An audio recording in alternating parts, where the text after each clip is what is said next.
Salut à tous, première vidéo de la chaîne en 2023 et pour ça j'ai donc décidé de tester un jeu dont tout le monde parle et dont beaucoup de monde m'a dit beaucoup de bien, Igon Life. Alors, est-ce que le jeu va être aussi bon que ce que tout le monde le dit? Est-ce que je vais vraiment kiffer ma race dessus? Let's find out.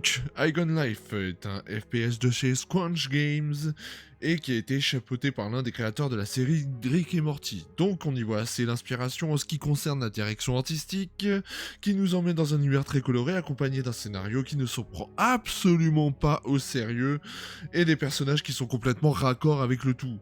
Et en plus, hein, si t'aimes l'humour bien gras comme moi, bah là tu vas être servi mon coco. Techniquement, le jeu est vraiment super propre, avec des visuels qui parfois franchement, pète la rétine. Niveau gameplay, manette en main, c'est un peu difficile en fait de parler d'un gameplay sans que vous ayez la manette en main, mais je vais essayer de juger quand même.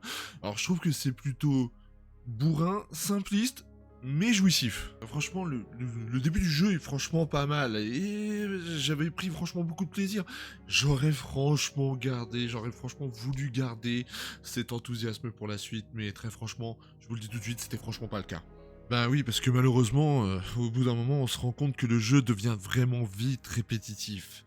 Et ce que ce soit donc dans les environnements qu'on visite ou alors tout simplement dans le gameplay, j'ai clairement eu l'impression de faire et refaire tout le temps les mêmes choses au fil des niveaux. Les objectifs ne se renouvellent pas vraiment. On va dans une zone, on défonce le boss, on revient. On va dans une zone, on défonce le boss et on revient.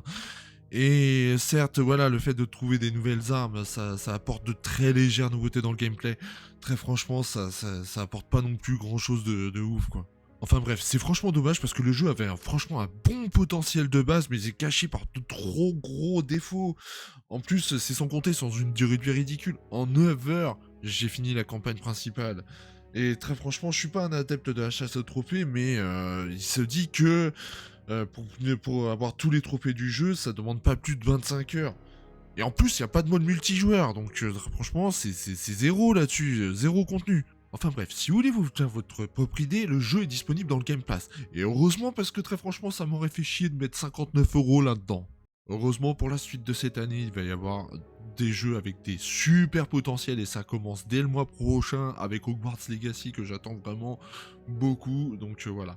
Enfin bref, c'est la fin de cette vidéo. J'espère que vous avez kiffé et puis bon bah voilà, à la prochaine. Salut.